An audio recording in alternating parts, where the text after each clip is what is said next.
Hey there, I'm Nox with the Wicked Skate Crew, and today we're talking about wheels because they can be wheelie daunting, especially for new skaters. That was a really bad joke. We get a lot of questions like, what are the best wheels for skating outdoors? What wheels should I use for my specific practice space? Or my favorite, what are the best wheels? But everyone is different and has different needs from their wheel, so let's talk about the 3 basic things you need to know when looking at wheels. Alright, let's start with durometer, which is just the basic hardness of the outer urethane of the wheel. These are very dirty.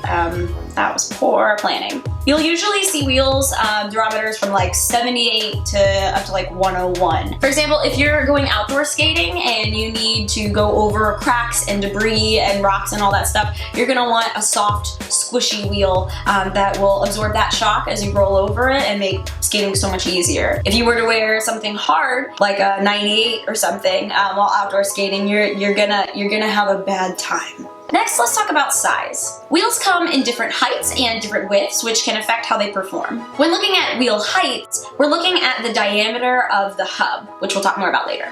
When looking at the width of a wheel, it's about how much urethane is making contact with the ground. But overall, when looking at wheel size, it's about stability versus agility. Bigger wheels, taller, wider, are going to give you more stability, while smaller wheels, shorter, narrow, are going to give you more speed and agility. Next, let's talk about the hub. The hub is the core of your wheel, and it can come in different materials that have different effects on your performance. Nylon hubs are the most common and less expensive option. They're lightweight and flexible, which means that you can lose some speed due to their flex, but most people don't notice that. Aluminum hubs are higher quality material, but they are, of course, more expensive. These are heavier and don't flex like nylon, so they have better power transfer. I know it can be overwhelming. With wheels, there is a lot to consider, but know that for wheels, for the most part, it's not gonna like make or break your game. It's nice to have a couple sets for outdoor skating, for different practice surfaces, but you really just need to talk to the skaters in your area, in your team, in your local community about what they use, and maybe even borrow theirs and try them out. Thanks so much for watching. Make sure to head over to wickedskatewear.com for